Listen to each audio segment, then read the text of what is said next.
Hey everyone, I'm Josh Olson. This is my YouTube channel, A Conversation With. Today's guest is an author, he's a public speaker, he helps businesses as far as training goes. He's also been featured on America's Got Talent, Penn and Teller Fool Us. He's performed on the Vegas Strip and he's performed around the world. Today I have a conversation with Jonathan Pritchard. Jonathan, how are you? Hey man, doing really well. With an intro like that, I better be good. so uh so tell everybody about your title. You're a magician, you're a mentalist. What is a mentalist? A mentalist is a type of performer that has specialized in mind reading tricks. Kind of like magicians specialize in doing tricks with objects and tigers and things. Mentalists are experts at information tricks, being able to architect an experience just based on words and in actions. It's a lot of fun, basically making people think that you can read minds, predict the future, influence people's decisions. So basically all the stuff that falls under applied psychology, that's the main fuel of Mhm. how the whole show works. Okay. So you graduated from college in 2006 with fine studio arts, you could say. Has this been like your path, or what made you take this Hmm. path? Well, I always knew that the mentalism side would be what I wanted to do since I was a teenager. Basically, I was like, this is the coolest thing ever. I love doing this. And my parents were like, okay, that's nice, but also you're probably going to want a college degree just in case a opportunity comes up. A lot of times it doesn't even matter what your college degree is, just that you Yeah. have one. Yeah. So Just a get piece a of college paper. degree, then you can go do whatever you want. So I went into college with that mindset of, well, I'm just here for the college experience. I wasn't going for a vocation or technical training. So ever since I was a kid, I loved drawing comic books. Okay. So I went in, I was like, all right, I want a degree in comic books. And like, yeah, we don't do that here. It's like, all right. So I took some drawing courses and tried ceramics, and then as grown up, kind of like as a magician, doing card tricks and stuff. My hands have always been the most important part, right? Just like Yeah. I've got world class hands. So then trying ceramics and drying out my hand, I was like, nope, I'm not going to do that. So what's the least rough thing that I could do for my hands? Oh yeah, painting. That's nice. So that's that's kind of what I specialized in, and painting people and portraits is something that I still do. But that has informed a lot of my path, because as a performer, I got to meet a whole bunch of other entertainers, and a lot of their advertising and marketing materials would be homemade. And I was like, did you guys go to school for this stuff? And like, no, I made it myself. Like, it looks like it. So please let me help you out. So I've had a branding company, so to speak, Mhm. for quite a while, helping people build websites and posters and DVD cases back when those were a thing. Okay. That way, all of their promotional material would all look the same, so that if you saw one piece and another piece later, you would know it was the same person, so that it was all coherent and unified. So after college, you had a couple jobs. You worked for Disney, you worked for Universal Studios. What would you say your big break was? Because you worked for these companies just for a short period of time, but what was your big break after college? I guess it all of my success has come from meeting people and then 10 years later working together. So all of my success boils down to having really cool relationships with really cool people doing really weird stuff. So when I was in college, I Hmm. met a whole bunch of people that affected the course of my life in a great way. And one of those people was a full-time performer. He Okay. was making a living as a magician, touring the country, doing a magic show at colleges all over the place. And I was like, this is awesome. His show is amazing. Oh, wait a minute. So you can do this. So it's one of those things where I hung back at the end of the autograph line, let everybody else go first. And then I was like, hey, I'm kind of a magician myself. I love doing the mentalism stuff. He's like, oh, that's great. So we hit it off and talked for a long time. And then like 8 years later, we're still in touch, and I'm living in Orlando.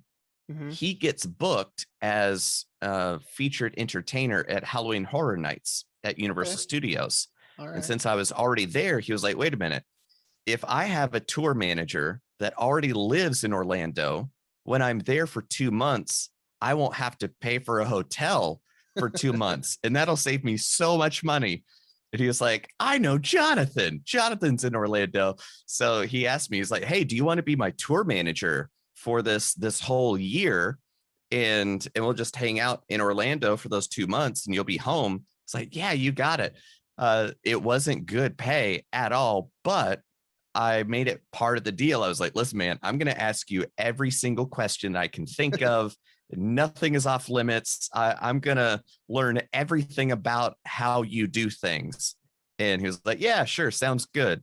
And that I guess would be my big break moment, because being on tour with him, I saw how he went to conferences and how he would behave in the booth to draw a crowd and then be like, you need me at your school.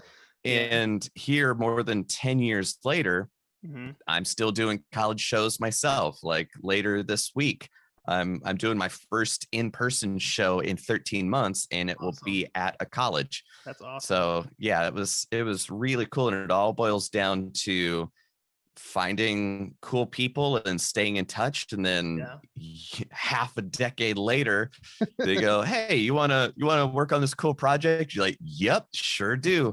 So that's why, to me, kind of relationships are the most powerful resource for any kind of business or success. Absolutely. So talk about the Johnny Van Zandt, or Johnny Zanvant character. Yeah, the that was my stage name for quite a while. So it's Johnny Savant, kind of like idiot savant, but better. It was the thinking. And part of that was I wanted a buffer between the showbiz Jonathan and the boring at home Jonathan. Because when you're out on tour, you're just surrounded with people who are kind of paid to love you, right? Like your client is invested in talking you up and making sure you're a big deal, because when you show up, you want the audience to go, oh, this is somebody. We got a really cool entertainer coming in. Okay, that's neat. So then you do the show, and then you've got an hour-long autograph line, and everybody's going, oh my goodness, that was so amazing. That's wonderful. So for a week straight, you're just hearing nothing but, you're the best, you're the best, you're the best.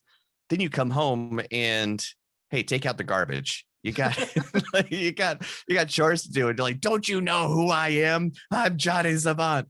So that was part of a strategy of helping build that buffer in, so that when I was on the road, I'm Johnny Savant. When I'm home, I'm Jonathan. And then depending on what name people know me by, I know if they're Johnny Savant, it's probably from the entertainment world. If it's Jonathan Pritchard, it's from my personal world, and tried to keep those kind of separate. The angle to that worked really well in the college market. However, as I was starting to think about, like, how are you spending your time? How are you helping people? That kind of a thing, because a lot of the applied psychology that works on stage also worked in my business and was helping companies and corporations as I was starting to explain the thinking behind how all this stuff works. Then I started getting brought in to teach sales teams how to be more effective, how to build rapport, how to build those relationships very quickly, so that their prospective clients would trust them, that they weren't lying to their clients, and that kind of a thing, right? Well, you would bring in a world traveling consultant Mm-hmm. for thousands of dollars faster than you would bring in Johnny Savant, the magician guy. So that True. branding wasn't really in alignment with the kind of change in focus of how I was putting my skills to use. So Johnny Savant still exists in the context of the college market, Okay. but as a corporate consultant, I'm Jonathan Pritchard. So that way I talk about my experience as Johnny Savant as context to explain a lot of how the applied psychology works. Let's kind of stay with the stage name. What was your inspiration for that stage name, or how did it come about? Well, the magician that I was on tour with specialized in bizarre magic, Okay. and he would break a cinder block over his head with a sledgehammer. He would Is take that a super, is like, that for considered reals. magic? Is that considered magic? It's under the like bizarre umbrella because Okay. there's a brand of entertainment called geek, and it was kind of a sideshow circus stunt. So you would pay your 10 cents, then you go to the freak tent, and there were geeks there that would do really weird stuff like eat glass, hammer nails up their nose. And those are all things that are real. Like Mhm. I learned how to hammer nails up my nose when I was 15 years old. I can Oh. eat fire. There's no trick to it in Mhm. terms of you're being deceived. You're really doing those things. It's more of the trick of learning how to do it. Okay. So there is kind of a blurry line between what's real and then what's just tricks. So breaking a brick over your head, he would hammer nails up his nose. He would also eat fire. So that's why I was like, listen, man, I've been growing up doing this stuff. Like, how do you make a living doing this, right? So that was the flavor of his show. Like, another thing was he'd take a super tiny nail, like a very, very small finishing nail, and put it in his lower eyelid and push it over and pop it out his other eyelid. Then he'd put it back in, snort it, and then spit it out his mouth.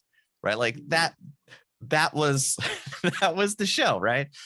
So when I was on tour with him, I looked very normal. He did not look very normal. He had a 24/7 brand. Like, he had spikes. His hair was always in spikes.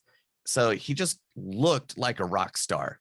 Right. Like, everywhere we went, everybody was like, he's clearly he's the rock star. And I guess that's his assistant or something. I don't know what that normal kid's doing there.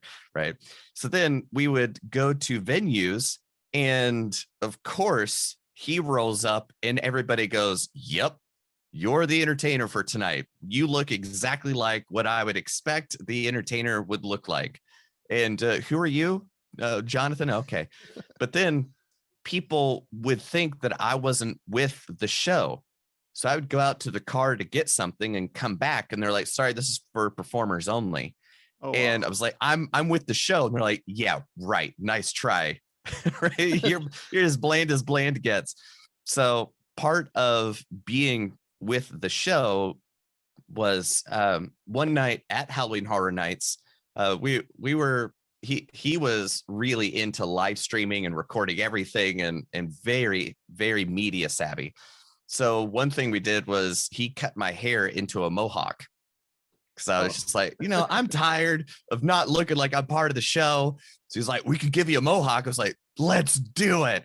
So he gave me a mohawk, and then he's got spiky Liberty Spike hair, and then I've got mohawk that's almost a foot tall. And everybody's like, yep, you two look like you're in the show together. That makes sense. So then I've got this this big old mohawk, and then they're like, hello, my name is Jonathan Pritchard. Like, yeah, that doesn't really go together. So I was like, I need a name that's like badass, that communicates this is kind of punk rock vibe, right?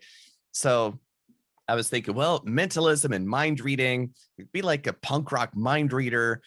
So Johnny Rotten, right, as a punk rocker, like, okay, Mhm. cool. So Johnny something. And then I was like, well, it'd be like an idiot savant.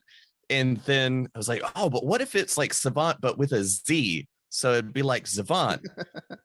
And then I Googled it, and that didn't really exist. So it's super Googleable because there was no competing anything. So I was like, all right, this is me.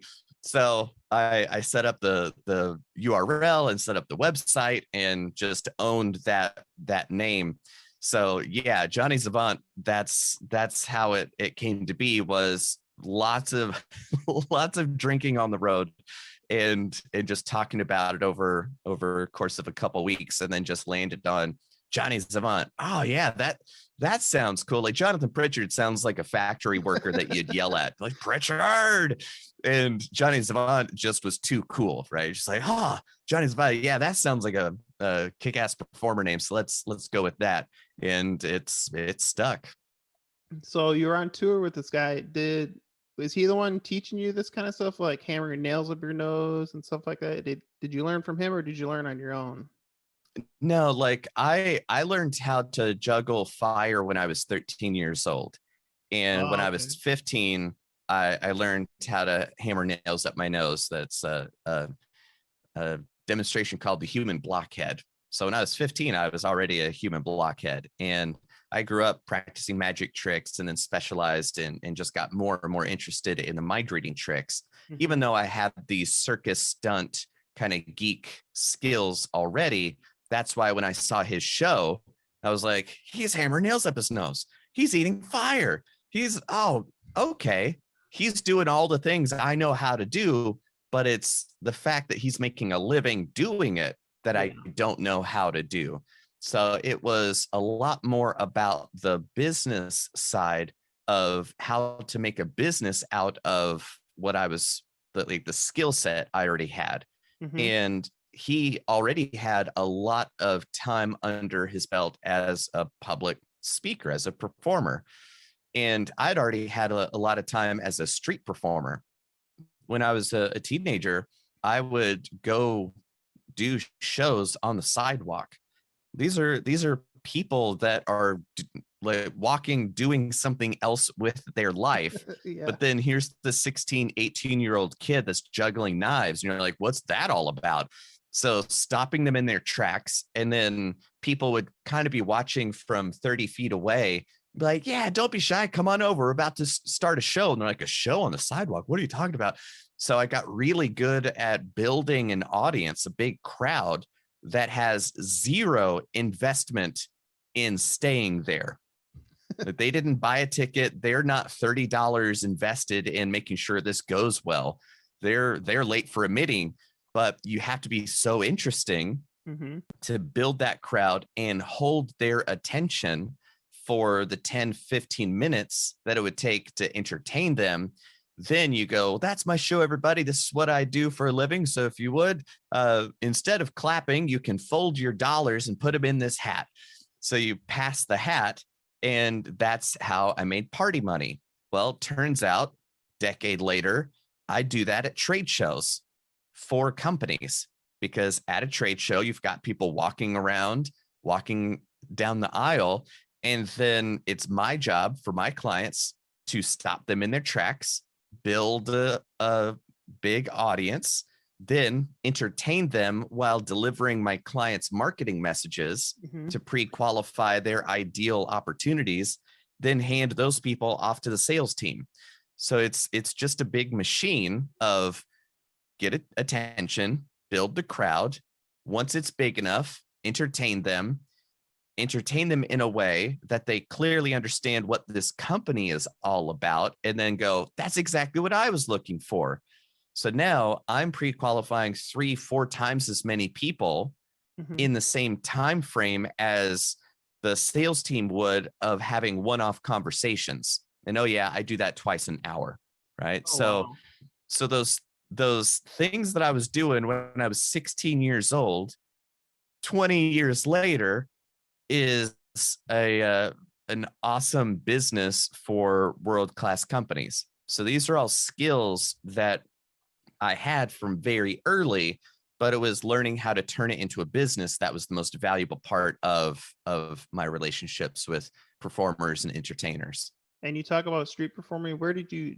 I know you've been in Vegas. You performed in Vegas, but were you doing street performing in Vegas, like maybe before you got the shows in Vegas? No, that was in the mountains of North Carolina. I grew up near Asheville. Okay. So Asheville, it was the big city. It was, I lived about 45 minutes east of Asheville growing up. So Okay. like in elementary school, I lived in a trailer, and like the trailer park was on a dirt road. Like, so when I say I grew up dirt poor, it's literally I was dirt road poor living in a trailer. Right. My dad was a factory worker. My mom was a secretary. So that's my background. So then 45 minutes west is Asheville, the big city. And now looking back, I'm like, it's not a big city. It's great. And it's awesome. But it wouldn't be like where Chicago, where I've lived for almost a decade. So it was Asheville. I would go downtown to where there would be the most foot traffic, because most of North Carolina is drivable. You got to drive everywhere. You want to go anywhere, you got to drive there. So downtown would be where the most foot traffic is. And I mean, dude, that's marketing. You got to go where the people are. True. Now, what platform are your people at? Are they on Twitter? Are they on Facebook? Your ideal client prefers to be where other people like them are. So figure out where they are, then go hang out there. So yeah, I would go to downtown Asheville and set up shop and start juggling and start conversations with people. And the more specific you are about who it is you're talking to, the more likely they are to go, oh, he's talking to me. Okay, he's not just talking, he's actually talking to me. Oh, okay, I'll answer back. Right. So there's so much about marketing built into the process of being a busker or a street performer, a street entertainer. So that was really where I got started. Then it was open mic nights as I was getting older. Then going on tour gave me a lot of on stage experience as the opener for the magic show. So I would be doing my mind reading stuff as the opening act for the main event. And then that was how I built out my whole theater show, and then launched my career. And then that's how I was doing the full stage act. So staying in the performing, talk about like America's Got Talent. We'll talk about that first, then Penn and Teller. What made you do those shows, or what inspired you to do that? Yeah, why wouldn't you? Right? Like there's a big belief that you're not good until you've been on TV. Mm-hmm. There's just something about being on television. Even like I'm now old enough to remember life before the internet. And I grew up in the library with the card catalog and the Dewey Decimal System and reading books that are real, right? So in that age, television was the medium where there were 3 channels, and that was it, right? That was kind of the beginning days of cable and that kind of a thing. But really, you had the big 3 players, NBC, CBS, and whoever that other one was, right? It's been long enough ago that I don't even remember.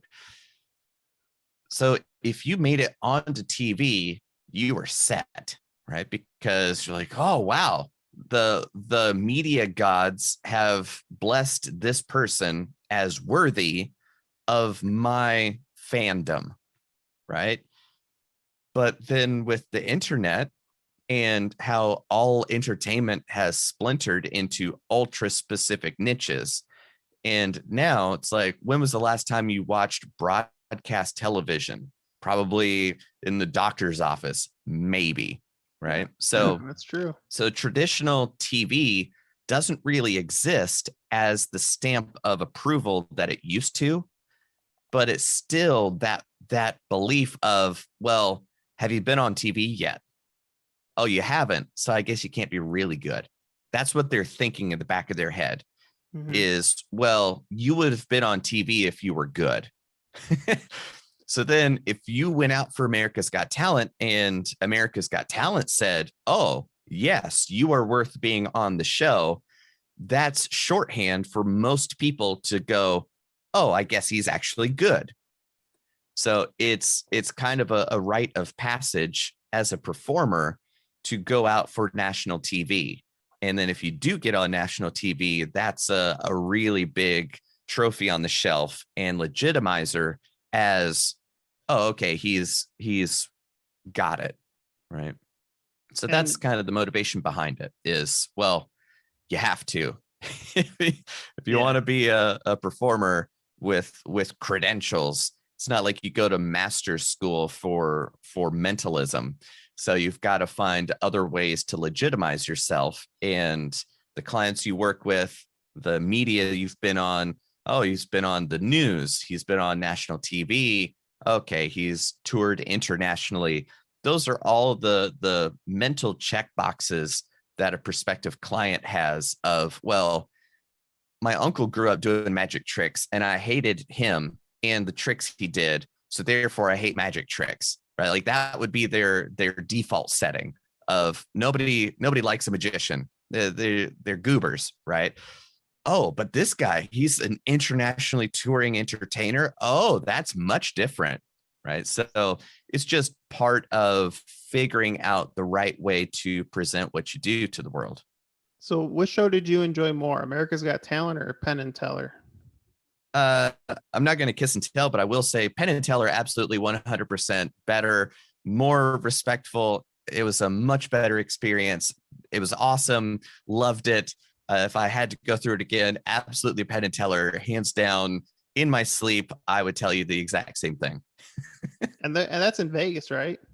It is. Yeah, they've been working at the Rio for quite a while, and little tidbit is that we both had the same mentor, James Randi. So James Randi helped Penn and Teller be who Penn and Teller is. I don't know how that plural singular fits, but yeah.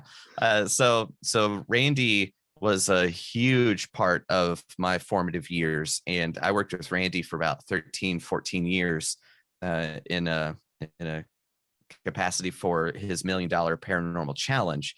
So we kind of had that in common. So we had crossed paths, and by we, I mean like Penn and Teller and me as kind of the gopher, the assistant who would just, you need some water, let me get you something, right?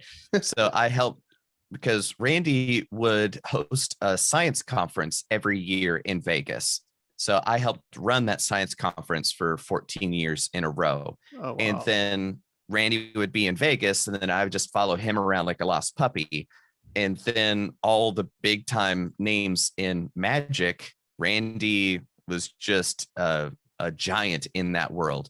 So anybody who's anybody in the magic world would come to kind of pay their respects to Randy, which is how hanging out with Randy was how I got to meet all the big names and people I grew up idolizing.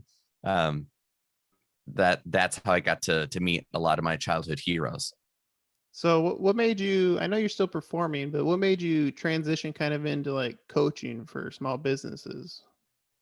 A big part of that was from the college experience. I do the show, and then I've got an autograph line afterwards. And sometimes the autograph line takes longer than the show did. Oh, wow. And I've got people that are just standing in line, waiting their turn for 45 minutes. And then they ask their question, or like, how did you get interested in this? Like, you seem so confident. I'm too shy. And I'm like, no, man, I am super shy. I am extraordinarily introverted. However, I've learned outgoing behaviors. So you don't need to be shy. You need to learn how to speak up for yourself and ask for what you want. Then you'll be a lot more likely to get it. So those kinds of conversations I would have with college students. Then 3-4 years into it, I start getting emails from people that had been at my show, that had been in the autograph line, that I had talked with for 5-10 minutes. And I start getting emails like, hey, I don't know if you remember me. You talked with me after a show in Dubuque, Iowa. It made all the difference in the world. Here's what I did afterwards, and here's why it's awesome. And I was like, oh man, this is heavier than I thought it was. Right? It's not just all fun and games. This actually is kind of helping people. And at that point, that's when I started to realize, like, you're okay. Yeah, I can kind of see why, because the same psychology, the same ideas that make the show work have been ideas that help make the business of being in show business work. So I was starting to realize that the exact same psychology on stage had already been helping me off stage go from that dirt poor kid to world traveling performer. And the show helps distract people for an hour. It's just fun. It's just having a good time. We're all laughing. And at the end of it, they go right back to their problems. So for that hour, they're not concerned with their issues. They can just forget about it for an hour, but then they're going right back to the issues, right? So that's when I started going, oh, okay, I can start to understand that this applies way beyond just the stage. So instead of just distracting people for an hour, I want to help people solve their issues at a root level permanently, so that they can start to build a life that they could never dream of. Right? Because that's one of the common things that I would hear is, man, I can't even imagine doing what you do for a living. They mean the mind reading, but also touring around, getting paid to travel, right?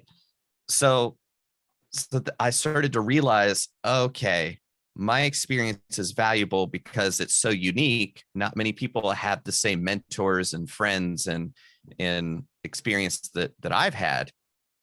Okay, I'm kind of morally obligated to share this as much as possible. So now it's more of, if I can teach a team to be better communicators, to be more trustworthy, to be more effective at solving their clients' issues. Now, if I spend a day or two with a company, teach their people how to be more effective, well, that helps the employees because now they're more effective. They get paid more. That helps the company because the company's more profitable. That helps the CEO. That helps every single manager at the company. That also helps every single one of their clients and customers because they're getting better service at cheaper rates. So this is a super weird, like 4-dimensional win, win, win, win. I win because I get paid. So it's 5-dimension win, win, like situation, right? That to me is a better way to spend my time than just the dancing monkey that entertains people and distracts them for an hour. So entertaining people is still a noble profession. Distracting people from their issues. Yeah. I mean, that's Netflix is why that's why it's so big, right? It just helps people forget for a little while. Yeah. However, for me, the more valuable way to spend my time is to help as many people learn how to help as many people as possible. So that's why I still do the entertainment. If somebody wants to book me, I'll still show up and do my monkey dance. Absolutely. It's just that my focus, I feel like it's a more fulfilling path to share these ideas and train people in the skills of implementing these ideas in their own context, because really it's all just the same human operating system. We've all got the same software running. I like to say it was beta tested in the caveman times and has never been updated. We're still running caveman software. And most people aren't even all that good at being a daily user of the human operating system. And to run with the computer analogy, it's kind of like if you know the root level programming language, you can hack the operating system to do things that look impossible to a daily user who doesn't even know what a keyboard shortcut is. So my job is to empower more people to get admin access to their own software to now be more effective and skillful at making use of their mindset, their motivation, all that kind of stuff. And helping these people or inspiring people, that's kind of what keeps you motivated. I mean, money obviously keeps everybody motivated, but the underlying motivation for you is helping these people or inspiring people. It is. Like I genuinely believe that the free association of exchange of value for value is the most ethical way to build human relationships. The only other option is through violence and coercion and threats and manipulation, saying, well, I don't care what you think. I'm going to use this gun to take your money. Right? That's theft. That's no good, right? That's not how you build ethical relationships. Understanding that you have problems and I've got solutions and you value my solution more than your dollars.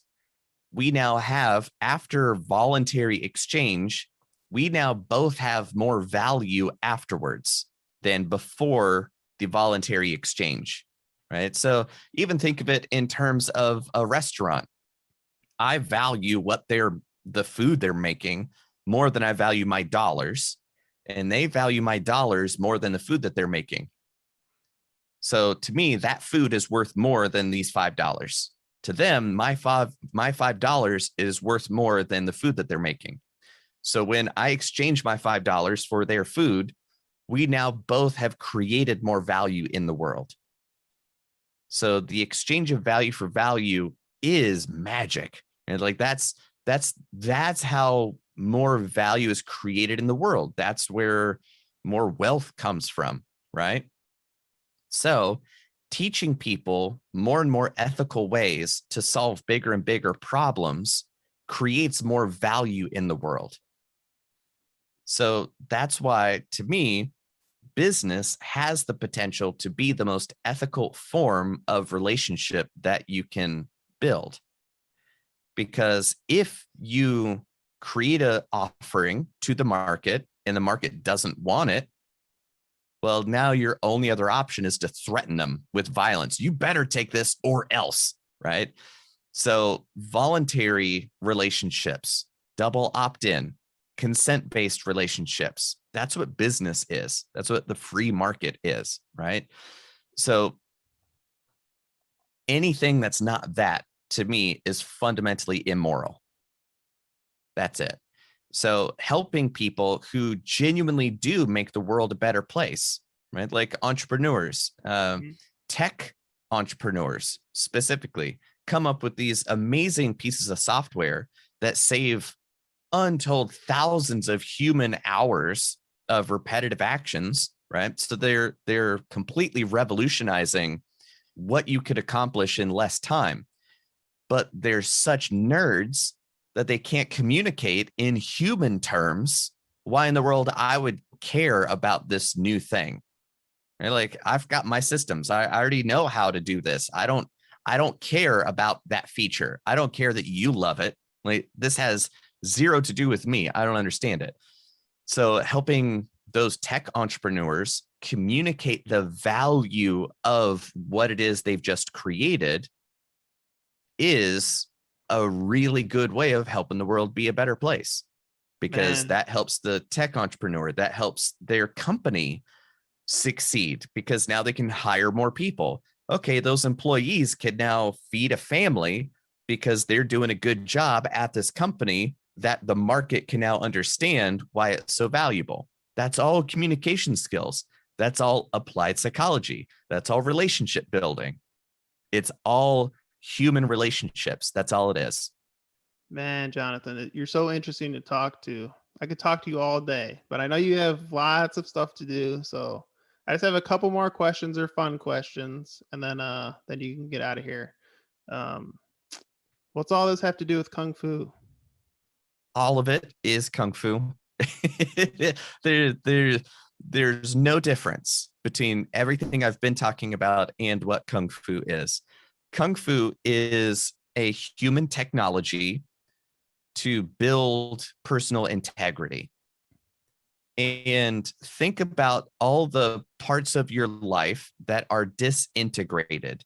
Mm-hmm. I'm going to try to compartmentalize this area. I'm going to try to keep this area separate, kind of like what I was doing with Johnny Zavant and trying to compartmentalize my life. Well, that led to some pretty big problems because I was trying to keep my life in distinct Tupperware containers. Like, this is over here and this is over here. They're never going to meet. It was very difficult, right? So a lot of my life was out of alignment. So bringing my life into proper alignment is the process of integrating my health, my physicality, my mentality, my energy, my finance, like every dimension of what it means to be human needs to be built on a solid foundation. And if you don't know how to manage your physical body in physical space, how in the world do you expect to manage more abstract levels of your person when you can't even manage the easiest layer? So Kung Fu is the human technology that has been honed over thousands of years of learning how to manage the physical dynamic of applied momentum and inertia, mass acceleration, all that kind of physics, right? Because there are fundamental physics, universal principles that apply no matter where you go. Gravity, mass acceleration, all those kinds of universal equations apply no matter where you are in the universe. That's what makes them universal. Well, the human body pattern is pretty much the same with local variations. You might be taller, I might be bigger, but we've got bilateral symmetry, we got arms, legs, that kind of thing, right? So there are more effective and less effective strategies for aligning the human pattern with those universal principles, right? So most of the time, people can only understand that in a very abstract kind of way. Be like, yeah, I guess there's the right thing, that that ethics is universal, but I don't really get it. It's just kind of old dudes in togas talking about philosophy. I don't get it, right? But then you try to say that in the ring, and it's just some philosophy and some abstract reasoning, you're going to get punched in the face. And there's no time to navel gaze when you're getting punched in the face. You can't wish your way out of it. You can't hope that it's not going to happen. You can't think, okay, what am I going to do now? Nope, it's too late. That fist is coming at your face. So it teaches you to focus on what you can do, not why it's happening, not, oh, I wish this weren't happening. No, what are you going to do about it? And what are more effective strategies for managing these base layer dynamics? Once you learn how not to kick your own ass, then you learn how to manage these very dynamic interpersonal situations. Then you've got physical layer experience in what are better and better ways to navigate those situations. Because you realize leading with your face is a really bad strategy. Creating boundaries and being able to enforce those boundaries and navigate the dynamic of somebody trying to breach those boundaries. How do you flow through that process? You learn it in a literal physical way.